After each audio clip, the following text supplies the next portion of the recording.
Time to first byte is a measure of the time that elapses between a HTTP request and the first byte being received by the browser.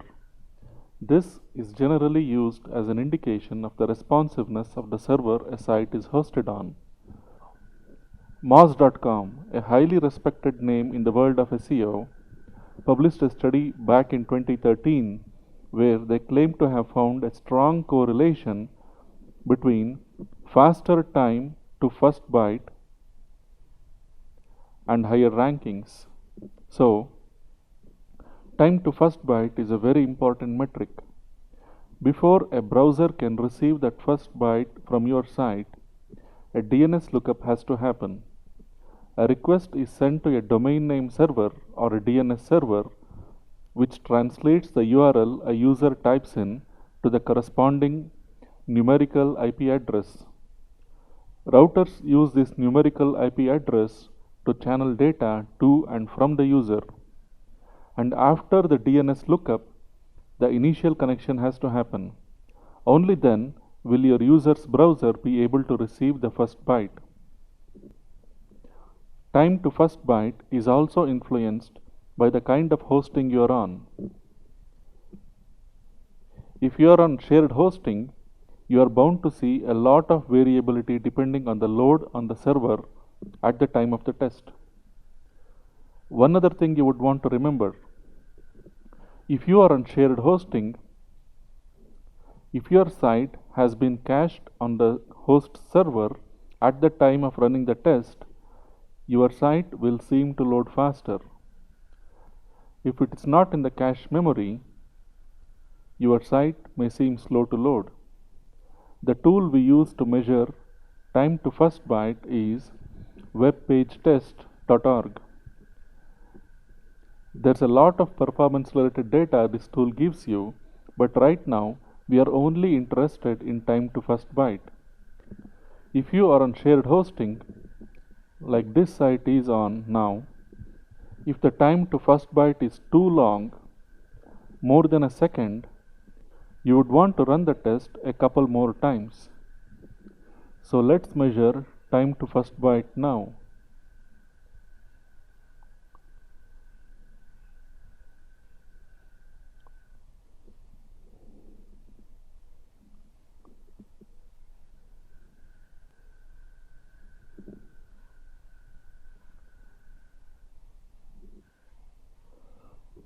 Here are the results. This site's time to first byte is more than a second. Let's rerun the test and see whether this number will change.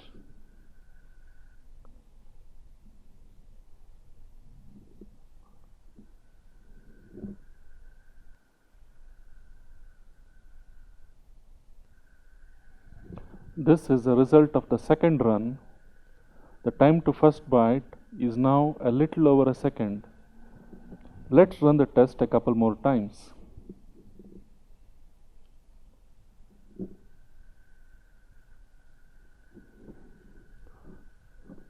This is the result of the third trial. The time to first byte is now a little over 0.8 seconds. Let's run the test again.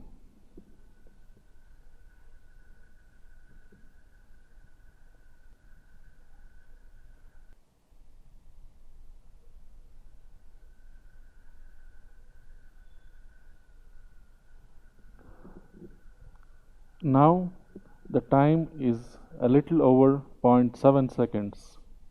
As you can see, with shared hosting, there is always a lot of variability.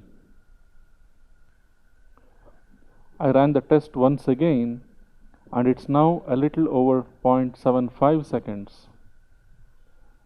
With shared hosting, the time to first byte depends a lot on the load on the server at the time of the test.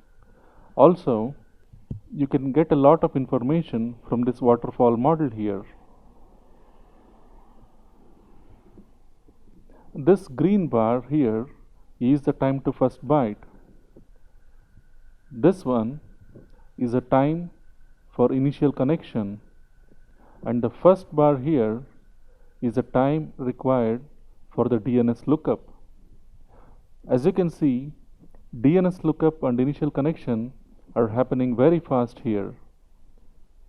It's the time to first byte that's taking almost 0.7 seconds. If you see that DNS lookup is taking too much time, you would want to talk to your host and see if you can get them to change your DNS server. But in this case, DNS lookup is not the problem. If DNS lookup is not the problem, then one option would be to upgrade your hosting. You would either want to switch to cloud hosting or to a virtual private server. You would also want to note that these results are for the www version. If I measure these same metrics for the non-www version, the results will be very different.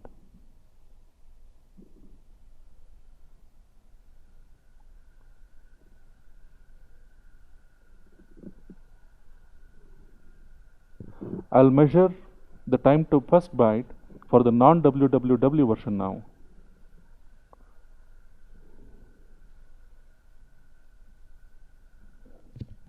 Here are the results for the non-www version. The time to first byte has gone up very significantly. And if we take a look at the waterfall model, you can see it first tried to access the non-www version, and it spent almost a second trying to access the non-www version. And since we have specified that this should be the canonical URL, the one with the www, it had to go back and fetch the www version.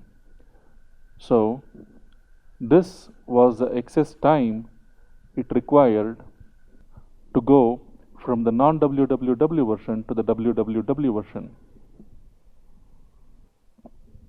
In this waterfall view, you can also measure how much time each of the various scripts and the images are taking. So if anything is taking up too much time, you would want to see whether you can optimize it in some way.